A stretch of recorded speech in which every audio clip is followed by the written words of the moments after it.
Hari ini saya akan membagikan kepada saudara satu firman Tuhan yang spesial sekali. Judulnya adalah Making Wise Decision atau membuat keputusan bijaksana.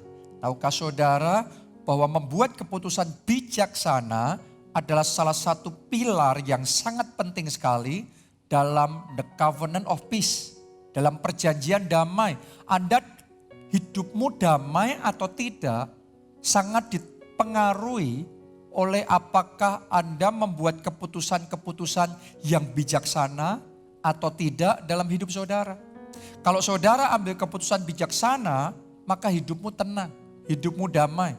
Tapi kalau keputusan yang kita ambil tidak bijaksana, keputusannya ngacau, jangan heran hidup kita penuh kekacauan dan susah punya hidup di dalam damai sejahtera.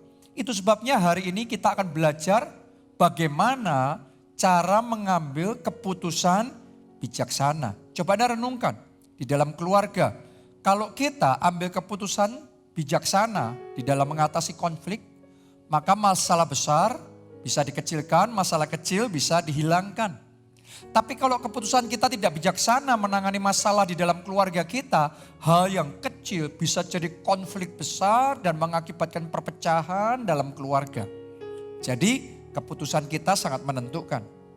Dalam bisnis, kalau saudara ambil keputusan bijaksana dalam bisnis, dalam pekerjaan, Anda akan melejit naik, mengalami kemajuan. Sebaliknya kalau keputusanmu nggak bijaksana, akhirnya bisa jadi mengalami kerugian yang besar. Dalam investasi juga sama. Kalau Anda membuat keputusan bijaksana dalam investasi, Anda bisa mendapatkan keuntungan yang besar.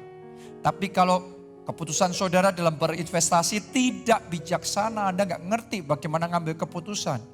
Ada orang-orang yang gara-gara keputusannya salah, kehilangan semua hartanya. Akhirnya menyesal luar biasa. Ya, dalam kesehatan juga sama. Gaya hidup yang kita ambil, keputusan-keputusan di dalam gaya hidup kesehatan yang kita kembangkan menentukan tubuh kita sehat atau tidak. Jadi keputusan kita itu sangat mempengaruhi apakah kita akan hidup stabil, hidup dengan tenang, hidup dalam damai sejahtera. Sebagian orang belum memahami tentang hal ini. Akibatnya tidak belajar dengan aktif membuat keputusan yang bijaksana. Sebaliknya sebagian orang hanya pasrah dalam hidupnya. Hanya nunggu hal-hal tertentu terjadi dalam hidupnya. Ya sebagian orang ngomong ya kalau kehendak Tuhan maka saya akan dapat pekerjaan. Akibatnya gak berjuang sungguh-sungguh karena nunggu kehendak Tuhan. Jadi gak ambil keputusan untuk berjuang dengan sungguh-sungguh. Sebagian orang lagi berkata kalau kehendak Tuhan nanti toko saya tiba-tiba lari sendiri. Akibatnya tidak sungguh-sungguh berusaha melakukan peningkatan, perubahan dan perjuangan untuk memajukan. Jadi pasif, nunggu hanya sesuatu terjadi dalam hidup kita.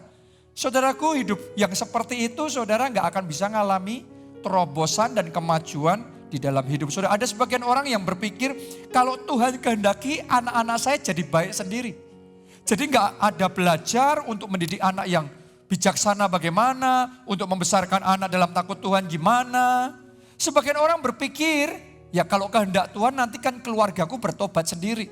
Jadi gak berdoa, gak berjuang, bersaksi, memberitakan Injil. Tiba-tiba mengharapkan keluarganya bertobat sendiri.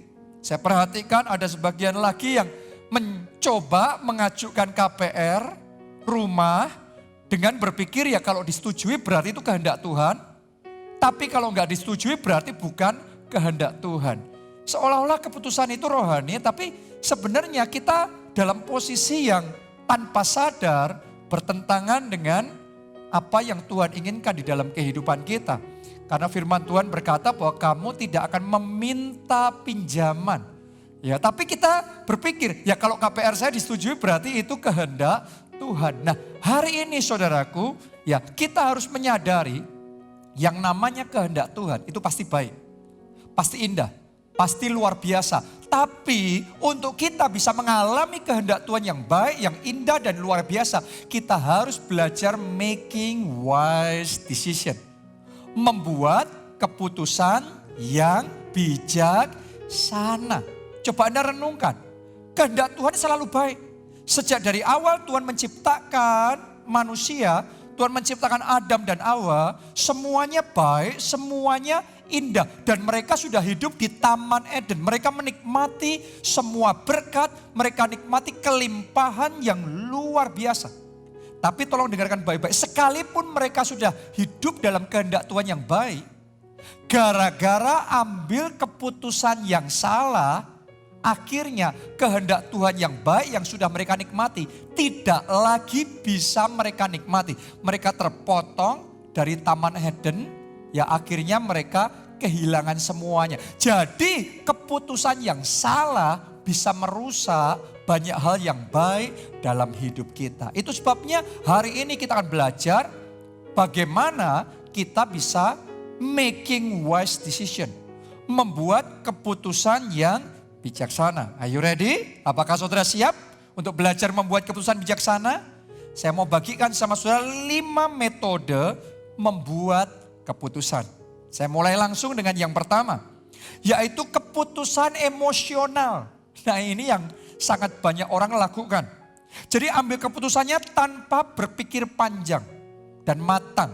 Oke, langsung ambil keputusan instan karena sudah dicekam dengan ketakutan. Atau karena emosi, ambisinya yang luar biasa. Atau karena ketamakan, kerakusannya mau semuanya diambil semua. Saudaraku, keputusan yang emosional seringkali akan membawa kita mengambil keputusan yang salah. Berapa banyak anak muda karena sudah terlanjur jatuh cinta. Itu kan emosional. Ya, maka gak peduli nasihat orang lain gimana, perkataan orang tua seperti apa, bahkan firman Tuhan ngasih pakem, guide-nya, pedomannya seperti apa, kita tabrak.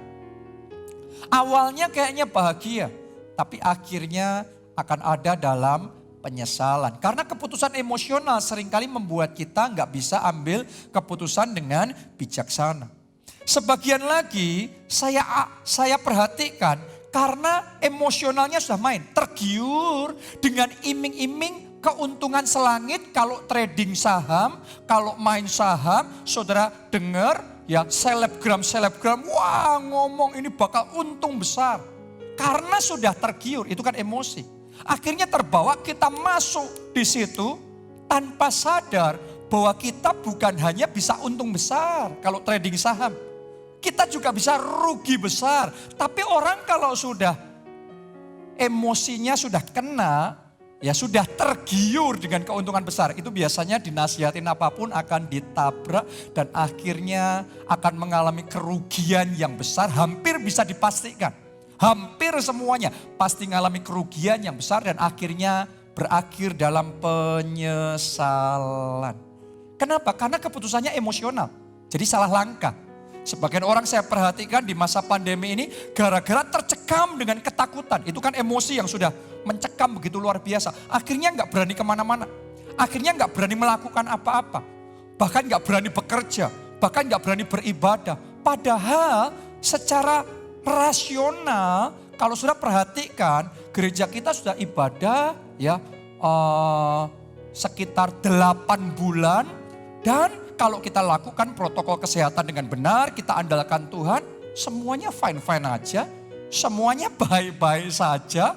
Ya, jadi banyak orang karena sudah tercekam dengan ketakutan, mau ngomongan orang lain serasional apapun, itu tidak akan diterima dan akhirnya ngambil keputusan yang salah. Karena keputusan salah akhirnya hasilnya juga akan salah kaprah. Sebagian lagi saudaraku saya perhatikan karena sudah ngepet, pengen punya mobil, pengen ganti handphone atau mau beli rumah. Sehingga akhirnya tanpa mempedulikan keadaan keuangan kita, gak pakai perhitungan jangka panjang, akhirnya kita nekat untuk ambil KPR rumah itu. Nekat ambil kredit mobil itu dan seterusnya. Biasanya saya perhatikan di awalnya lancar, selalu. Ya biasanya setahun, 2 tahun, 3 tahun lancar. Tapi mulai masuk tahun keempat, Tahun kelima mulai struggle, mulai pergumulan. Dan akhirnya mulai ngalami tekanan, stres karena harus berurusan dengan debt collector. Karena harus mengalami ketegangan yang luar biasa. Ada kebutuhan baru yang mendadak muncul. Dan akhirnya terpaksa kehilangan rumah tersebut, harus dilelang. Kenapa? Karena keputusan yang emosional, yang buru-buru, akhirnya salah langkah. Saya perhatikan juga ada sebagian orang karena emosi, karena marah, maka membongkar urusan rumah tangganya sama suaminya, sama istrinya, dibongkar di Instagram. Diceritakan di Facebook. Secara umum, akhirnya masalah dalam rumah tangga jadi konsumsi umum. Akhirnya terjadi kekacauan yang luar biasa. Saya mau ngomong begini sama saudara. Tolong dengarkan dan sadari dengan sungguh-sungguh. Sebagian besar keputusan yang diambil secara emosional pada akhirnya disesali. Karena itu saya mau ngomong sama saudara, belajar tahan dirimu. Tahan mulutmu. Tahan langkahmu. Tahan postingmu. Tahan keputusanmu. Belajar menenangkan diri terlebih dahulu. Sehingga saudara bisa berdoa, netral, minta petunjuk Tuhan. Dan apapun petunjuk Tuhan kita bisa lakukan. Oke, jadi metode yang pertama ambil keputusan. Yaitu secara emosional ini levelnya paling rendah. Paling banyak salahnya di situ. Itu yang pertama. Level yang kedua yaitu keputusan dengan logika. Oke, ini lebih bagus dari yang emosional. Ini keputusan yang kita ambil setelah memahami semua data dan fakta. Sudah mempertimbangkan plus dan minus, untung dan rugi. Terus kemudian kita pilih pilihan yang terbaik. Nah itu adalah keputusan yang rasional, keputusan yang dengan logika.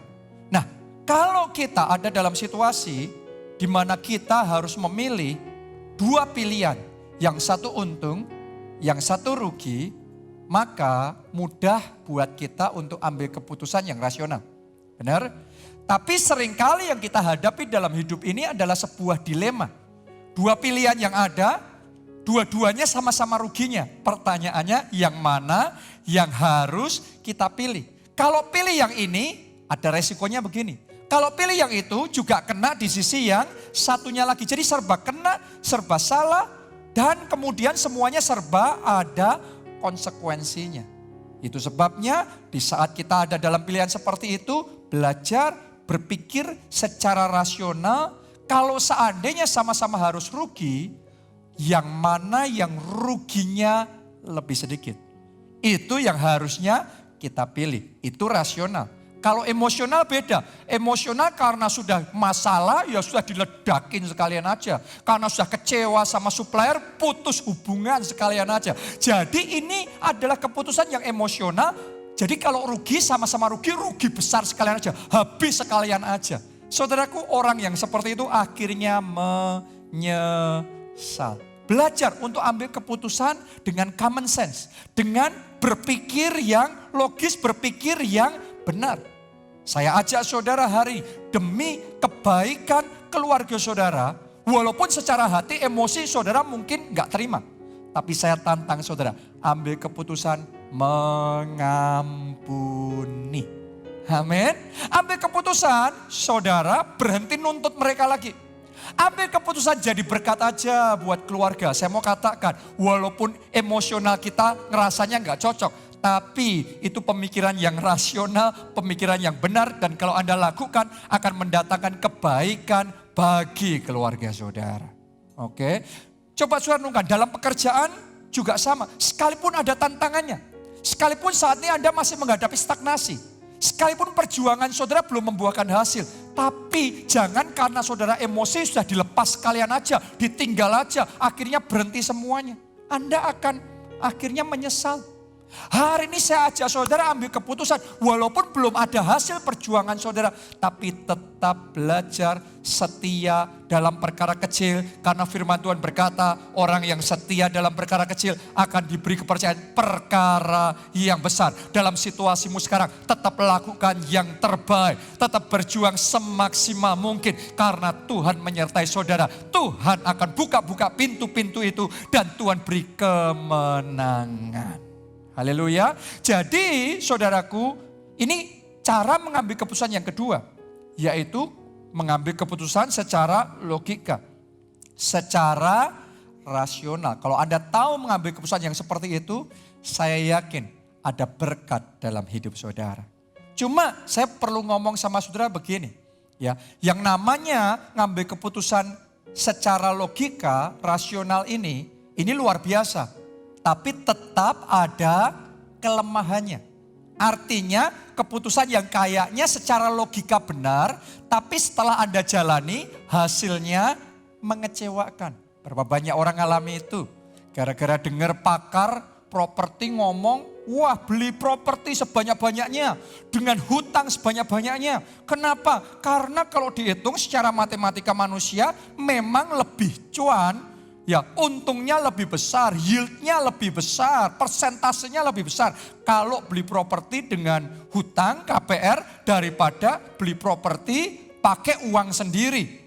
Ya, berapa banyak orang berpikir seperti itu? Berapa banyak orang juga main trading saham, kalau gitu pakai margin.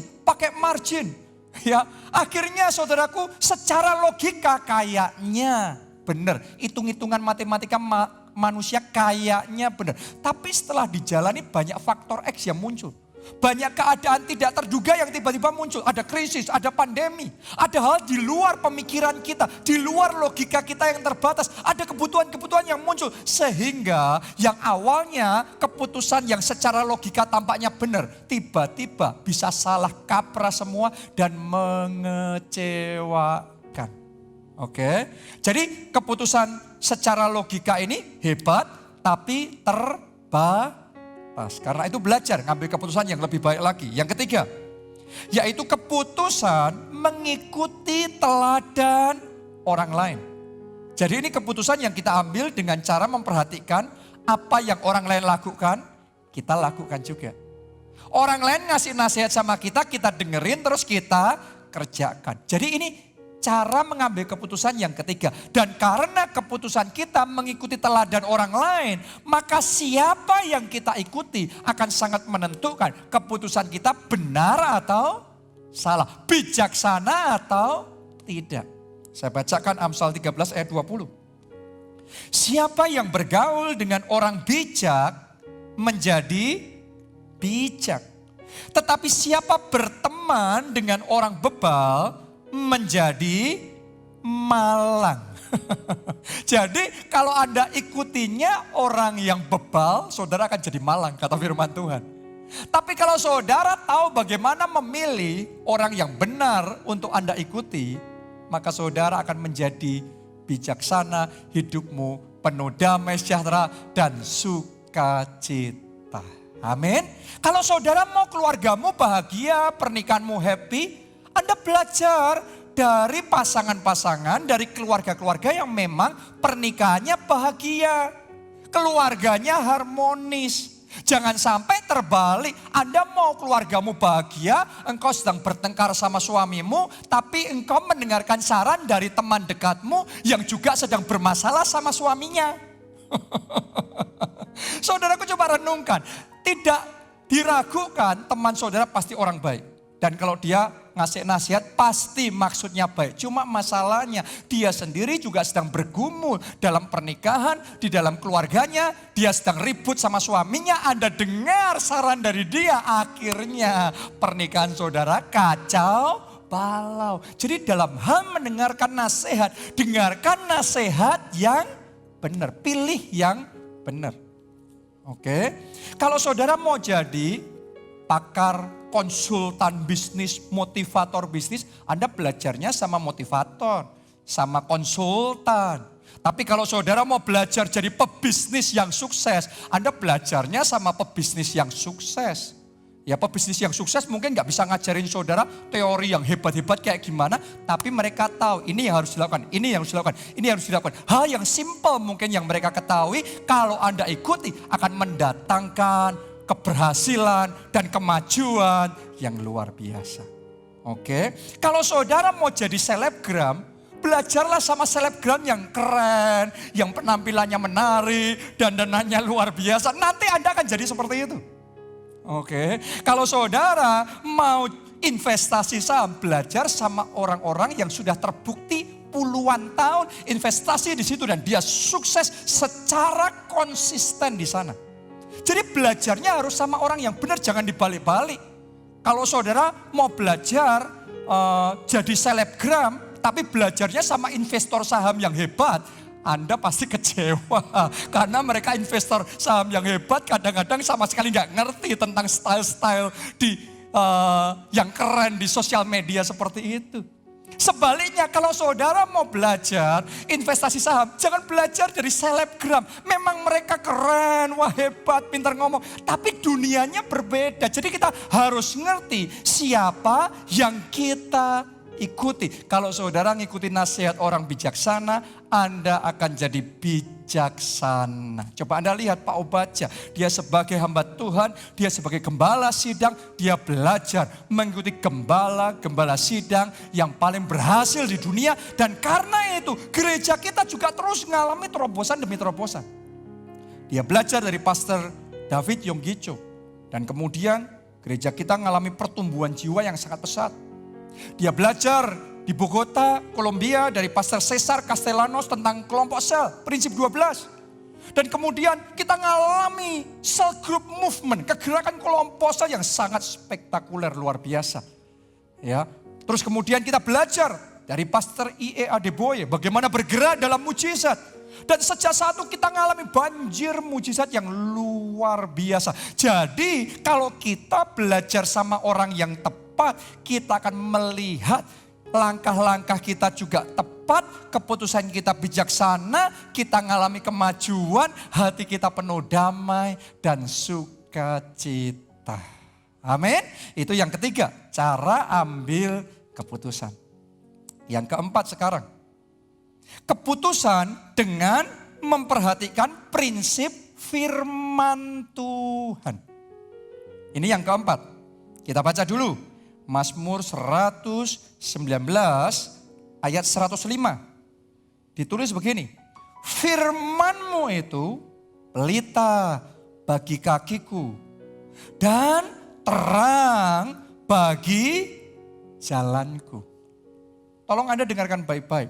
Kalau saudara mengikuti firman Tuhan, sebenarnya itu sama dengan Anda mengikuti Tuhan sendiri. Dan kalau saudara mengikuti Tuhan sendiri, jangan heran langkah hidupmu jadi terang. Pekerjaanmu jadi terang, keuanganmu jadi terang, kesehatanmu jadi terang, kebahagiaan dan sukacita dalam hidupmu jadi terang, pelayananmu, kehidupan rohanimu jadi terang. Kenapa? Karena Anda ngikuti Tuhan. Tuhan itu terang.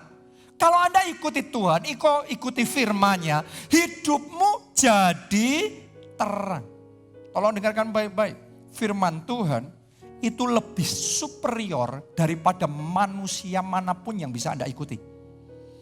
Ya, jadi kalau Anda ambil keputusannya, ngikuti firman Tuhan, pasti paling benar, lebih benar daripada kita ngikutin manusia manapun.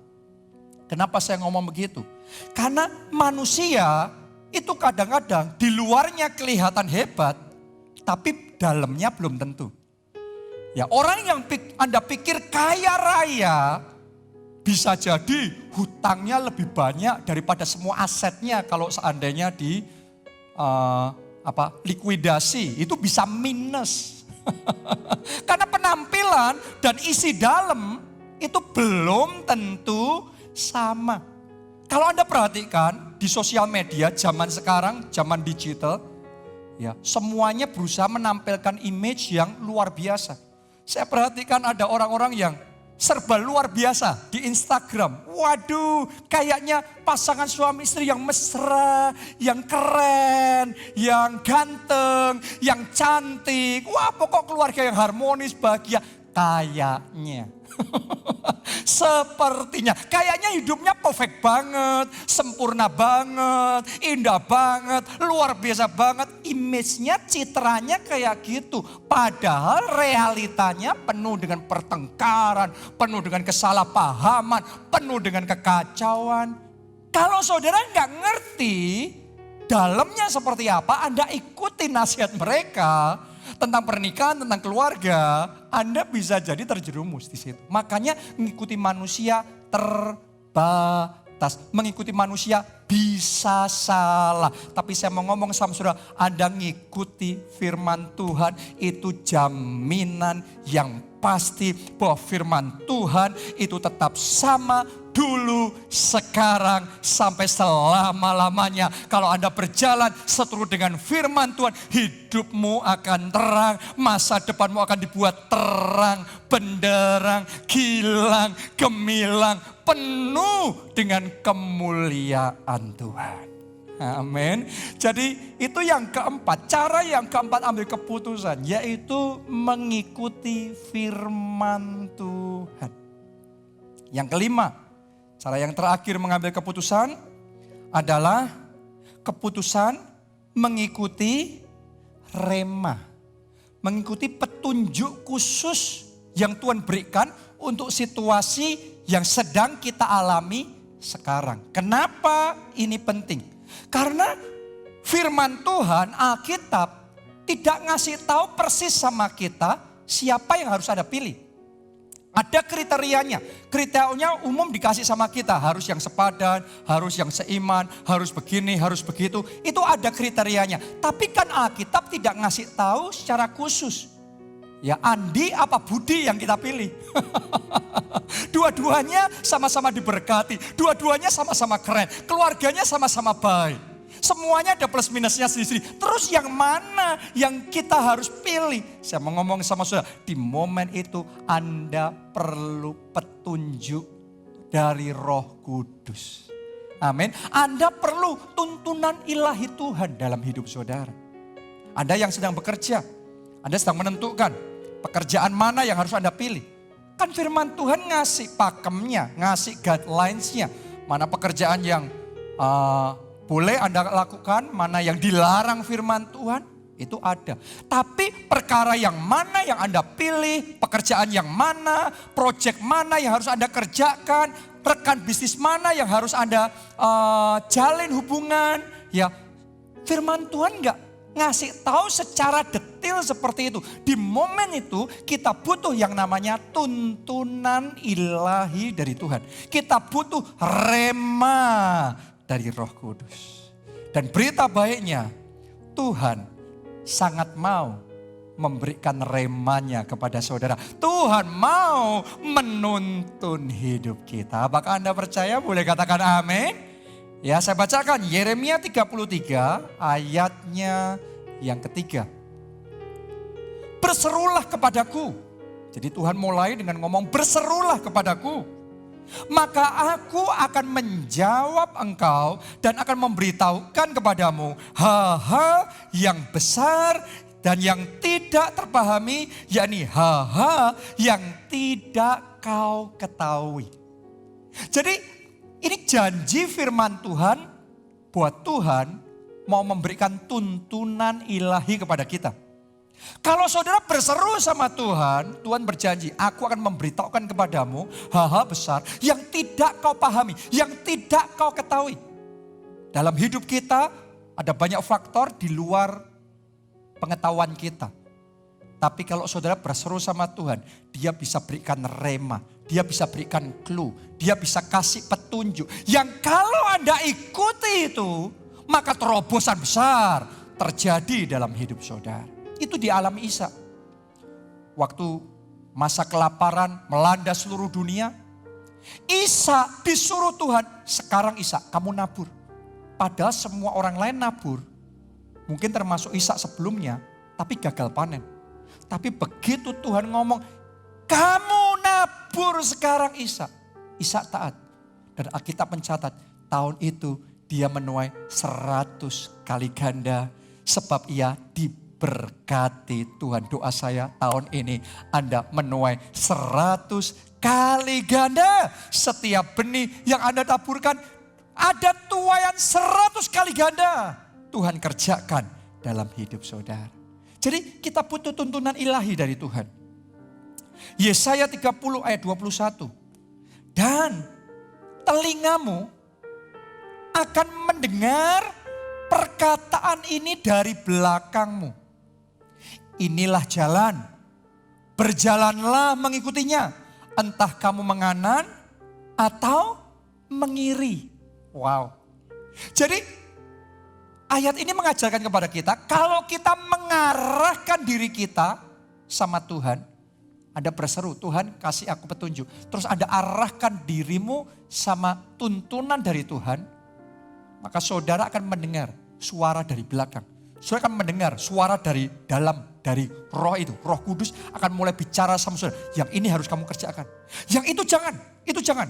Project ini yang kamu pilih, project itu kamu tinggalin. Oke, rekan bisnis yang ini harus dipertahankan. Tawaran bisnis yang itu kamu jangan terima. Dan itu petunjuk demi petunjuk Tuhan akan berikan. Kalau Anda ikuti petunjuk dari Roh Kudus seperti itu, Anda akan melihat kemenangan yang gilang gemilang terjadi dalam hidup saudara. Dan kadang-kadang petunjuk dari Tuhan Anda harus ngerti, gak masuk akal buat kita. Petrus disuruh oleh Tuhan Yesus, Petrus kamu melompat dari perahumu, kamu berjalan di atas air. Saya bayangin kalau itu terjadi di zaman kita sekarang pun, akan ada ahli-ahli teologi, rohaniawan yang akan ngomong sama Petrus, jangan Petrus, itu resikonya besar sekali, itu ngaco itu bukan iman, itu nekat itu. Tapi karena Petrus dengar rema dari Tuhan, dia melompat dari perahu, dia mengalami mujizat, dia berjalan di atas air. Akan ada orang-orang yang mendengarkan firman Tuhan ini, saudara tahun ini akan dibawa Tuhan berjalan di atas kemustahilan. Hal-hal yang tidak masuk akal Tuhan kerjakan, Tuhan jadikan dalam hidup saudara. Karena Anda belajar mengikuti tuntunan ilahi dari Roh Kudus, maka mulai saat ini Anda akan melihat mujizat-mujizat dan keajaiban melebihi akal dan pikiran manusia kita. Tuhan kerjakan. Gereja kita ngalami loh, waktu gereja kita di Solo mau pembangunan, sejarah gereja kita sebelumnya 10 tahun gak ada proyek apapun, semua dana dikumpulkan, terkumpul 4 miliar, 10 tahun. Terus Tuhan suruh pembangunan gereja. Ya, waktu buat budgeting anggarannya awal 40 miliar. Dan harus selesai dalam beberapa tahun. Saudaraku, gimana mungkin 10 tahun hanya terkumpul 4 miliar, sekarang disuruh bangun gedung 40 miliar. Tapi waktu Pak Obaja berdoa, Tuhan bicara, bangun gedung itu. Bangun gedung itu. Enggak masuk akal, tapi Tuhan ngomong bangun dan Pak Obaja percaya. Melangkah dengan iman dan mujizat terjadi. Gedungnya jadi, bukan 40 miliar. Itu pembangunannya aja sekitar 70 miliar. Tapi dengan kuasa Allah yang ajaib terjadi. Saya mau ngomong kalau Anda berjalan dalam rema, Anda akan melihat bukan kuat, bukan gagah kita, tapi roh Allah yang akan mengerjakannya dan menjadikannya dalam hidup kita. Saya rasakan ada orang-orang di tempat ini yang mulai hari ini Anda akan dikonekkan secara istimewa dengan Roh Kudus. Mulai hari ini Anda tidak berjalan dengan akal dan kepandaian Anda sendiri, tapi telinga rohmu dibuka oleh Tuhan. Dan Anda akan mulai mendengar rema, Anda akan mulai mendengar petunjuk. Dan ketika engkau ikuti itu, engkau akan melihat kemuliaan Tuhan.